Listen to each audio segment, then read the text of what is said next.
Hi, magandang gabi po sa inyong lahat for our second reading of the day. Kamusta po kayong lahat? Sana po ay nasa mabuti kayong kalagayan, no? Kamusta po kayong lahat? I hope nasa mabuti po kayong kalagayan at ayan,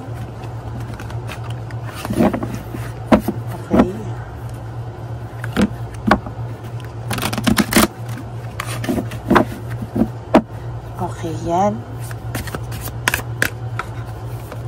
Balasahin lang muna po natin itong ating angel number for the day para sa inyo or for this reading. Tingnan naman po natin kung ano po ang ating makikita sa angel number nyo po ngayong araw na ito. Pili po tayo ng isa. Yan. So, ilagay muna po natin dito ang ating card number. Okay, dito lang po natin ilagay yan. And then, pili po tayo ng, para naman po sa araw na to, pili po tayo ng ating number. Naku, nahulog. Dito na lang. Okay. Pili po tayo ng 20 cards for this. No? Tingnan po natin kung ano naman ang current feelings ng iyong person right at this very moment. No? Tingnan po natin ang kanyang nararamdaman, feelings. No? Okay. Pili na po tayo ng 20 cards. No? Pili na po tayo ng 20 cards. 1, 2, 3, 4, 5, 6, 7, 8, 9, 10, 11, 12, 13, 14, 15, 16, 17, 18, 19, and 20.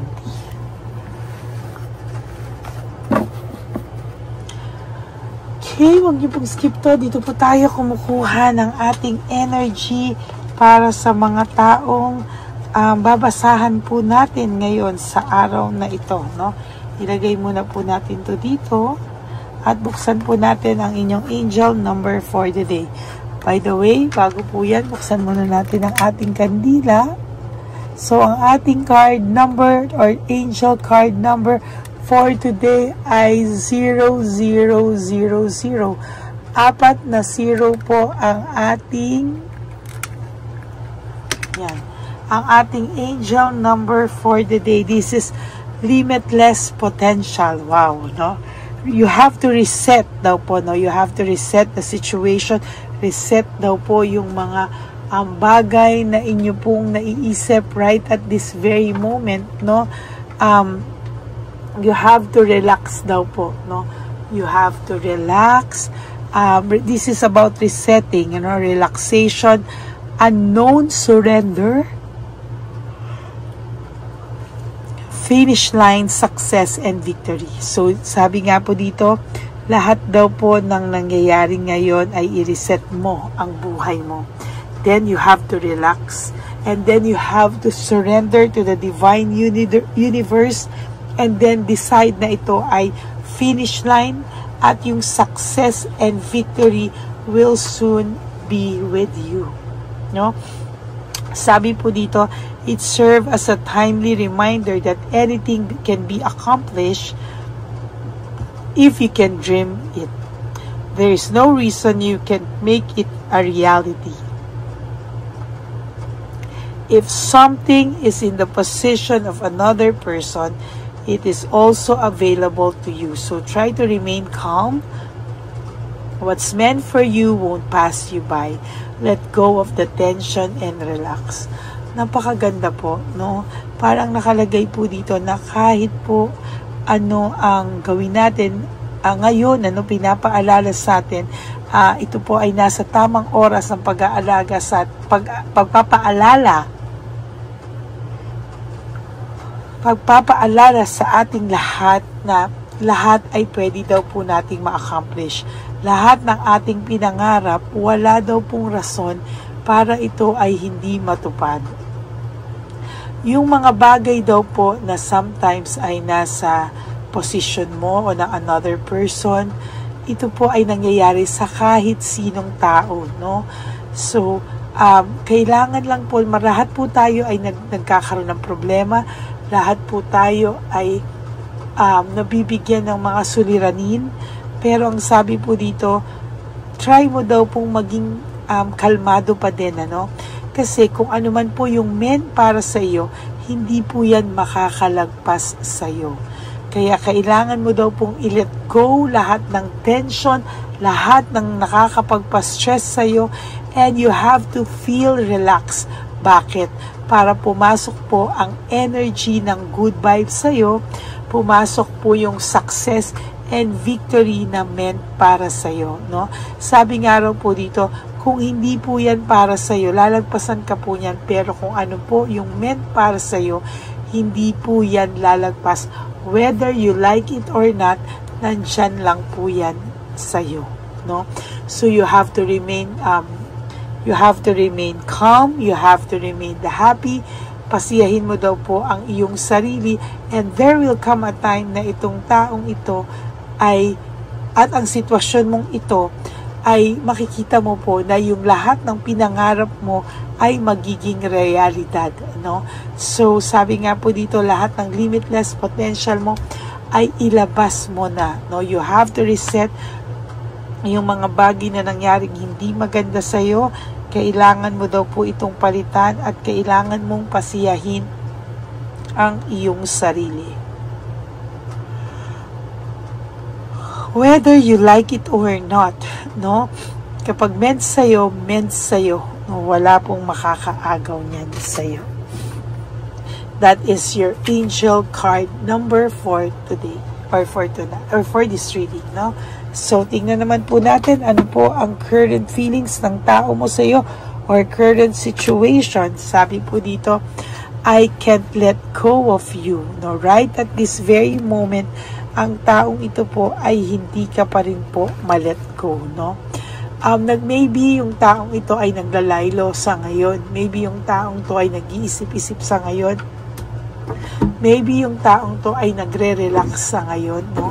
Pero sinasabi ko nga po sa iyo, no, na lahat po na yan ay kahit ano pa po ang kanyang pinagdadaanan sa ngayon, kahit ano po ang nangyayari sa kanya ngayon, hindi ka pa rin po niyan na-let go.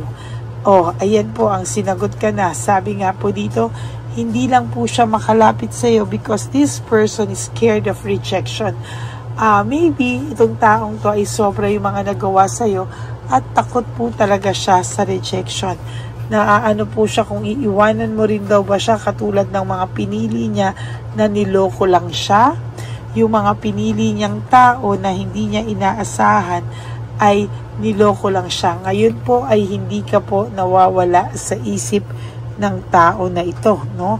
Sa totoo lang itong taong to ay naiisip ka ng wagas, no? Sabi niya dito, I am blocked, sabi niya, no?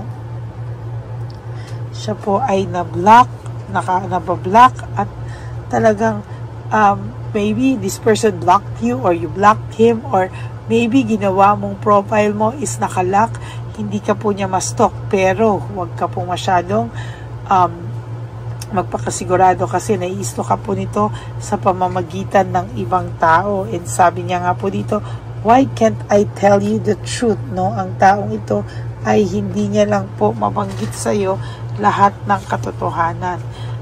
Parang ang sinasabi niya nga po dito, ano bang nakita sa akin ng taong ito? Bakit ako minahal pa din kahit na panay sakit ng ulo ang binigay ko sa kanya, no? Technically, ang taong ito ay naiisip po na ikaw daw po ay ibang-iba sa lahat. You are so different from everyone around me, no? Ito pong taong to ay sa ngayon po ay talagang nag-iisip na ibang-iba ka sa lahat ng nakilala niya. Ikaw po ay ibang-iba sa lahat ng mga nakasama niya, no?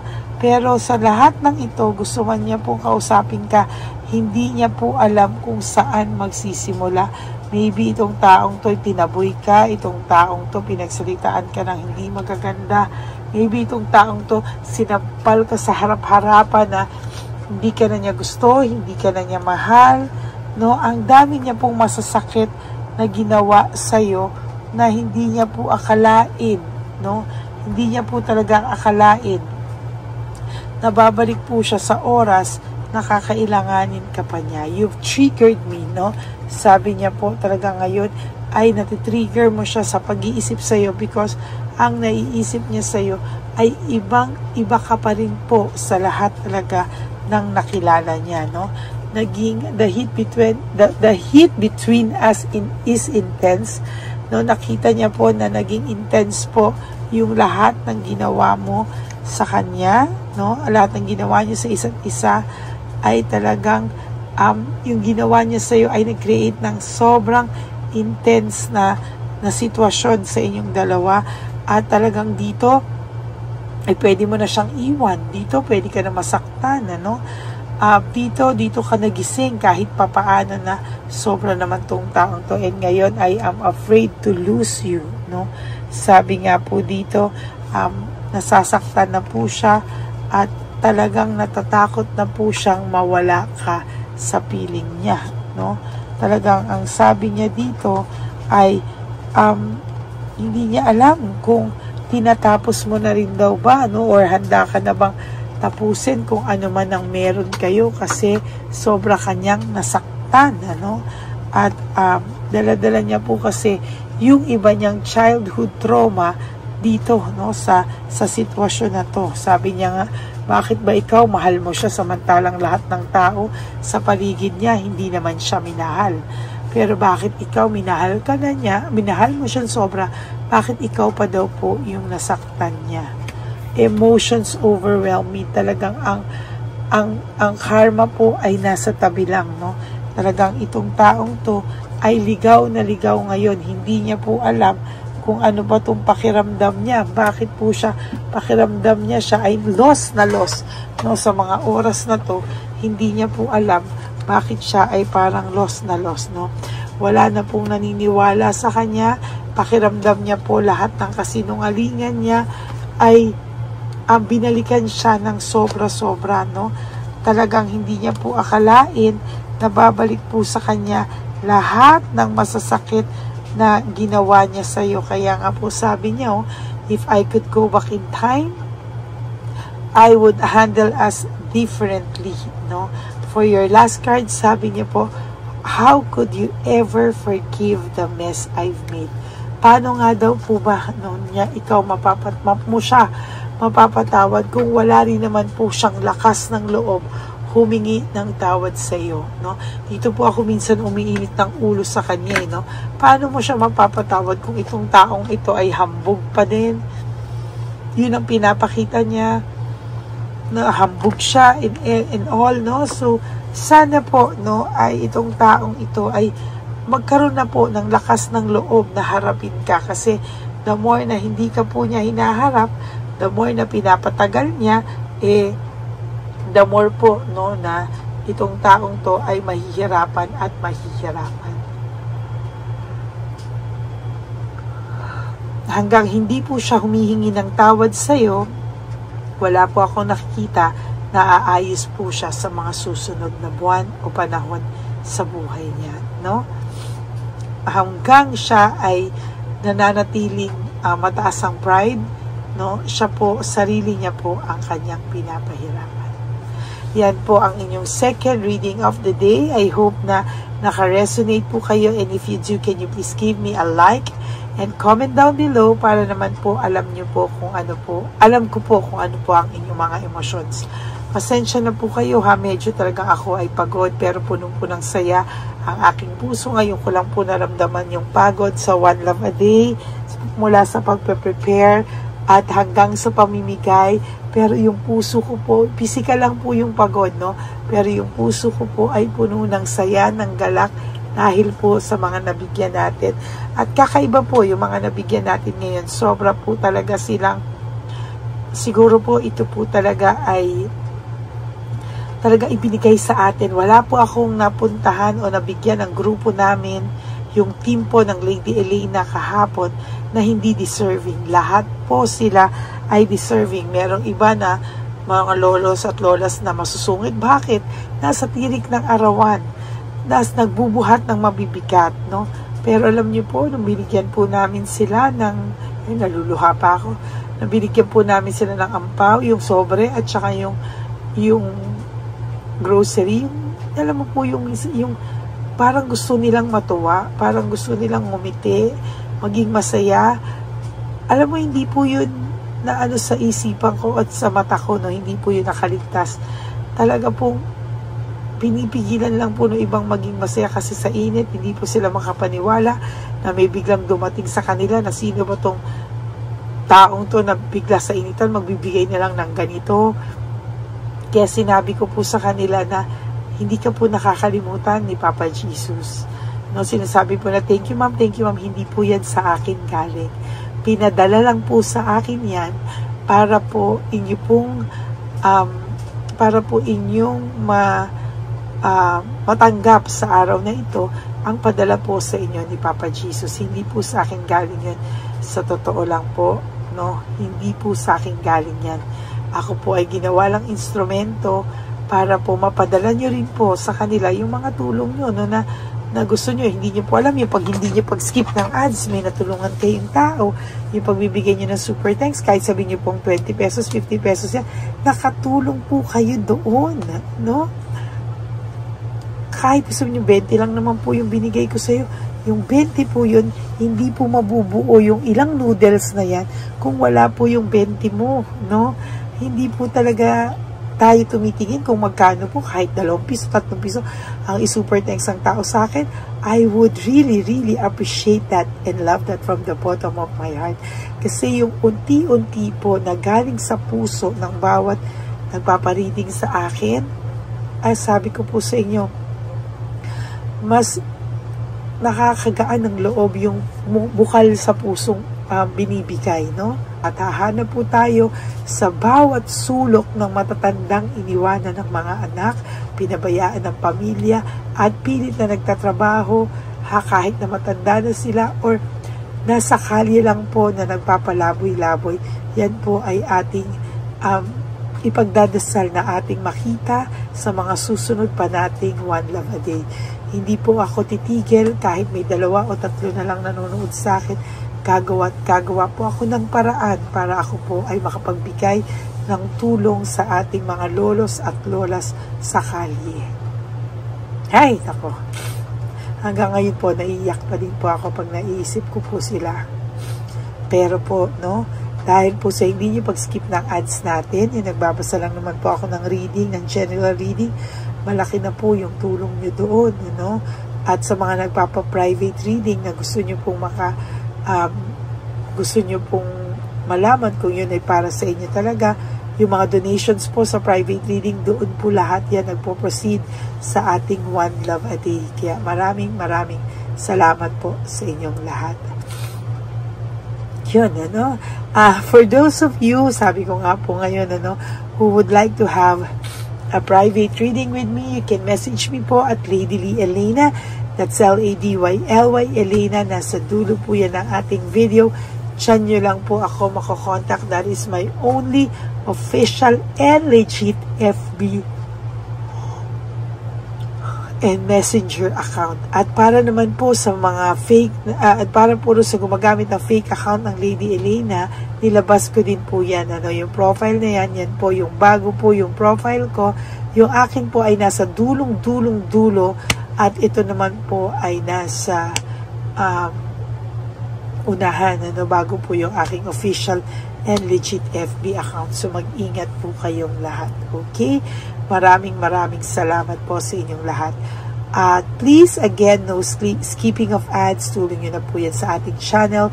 And for those of you who would like to give me a super thanks for this video, I would really appreciate that from the bottom of my heart. Maraming pong salamat at ang lagi ko pong payo sa aking mga ever solid, loyal, and faithful na Lady Elena family na hindi nag-skip ng ads. I just live one day at a time. You do 3 things that will make you happy for today. Pagising niyo po ay mag-say a little prayer kayo, magpasalamat kayo, be grateful na ginising pa rin po tayo and that we are still alive, no? And meron pa po tayong chance baguhin ang ating mga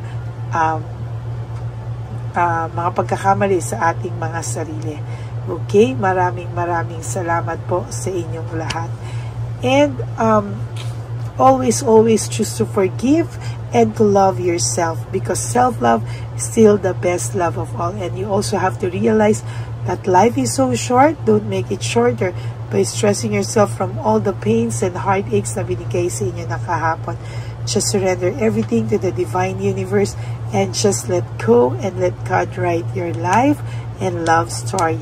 I will be back for another set of reading po. I love you and God bless you all. Okay, update po, may nagpanggap pong subscriber natin na siya po ay magpapahula sa fake na Lady Elena, kaya ayan, hinihingan po siya ng $80 at ang cell po niya ay nabigay at nakuha. Ang pangalan niya po sa cell ay Julian Albert, no? Siya po ay may cell account din, kaya mag-iingat po kayo. Ayan po, no, kung sino man po yung scammer na Julian Albert na yan, no, iinsensuhan po natin yan para siya po ay makonsensya. Kung wala man po siyang konsensya, at least po bumalik sa kanya lahat po ng kanyang ginagawa, at maling-mali po yan, ano. Basahin niyo po lahat yan, makikita niyo po, ayan po ang cell number niya at Julian Albert na yan, ano, para po talagang ma-report din po natin yan na siya ay gumagamit ng cell account na Julian Albert. Mag-ingat po kayo. Ayan po yung number niya. Ayan po yung pangalan niya. Huwag po kayong magpauto. Nakita nyo naman po, no, napakalayo po ng pangalan ko sa pangalan ng pinagsesendan nyo po ng account o ng pera. Kaya mag-ingat po kayo at beware sa scammer na to. At talagang ayan po, pinost ko po ang kanyang pangalan dito para maging babala po sa inyong lahat. Maraming salamat po.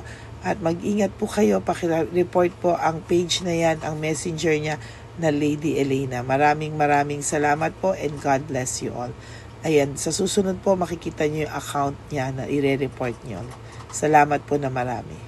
Magandang gabi po ulit sa inyong lahat. Ako po ay muling nagpapaalala sa inyo na mayroon pong lumalabas sa FB at Messenger account na fake account po, no, nang hihingi po ng $25 through PayPal at hindi po yan totoo.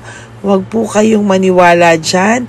At pag sinabi mo po na gusto ko pong marinig ang boses nyo or makita kayo, ang sasabihin po ay magbibigay kami ng link.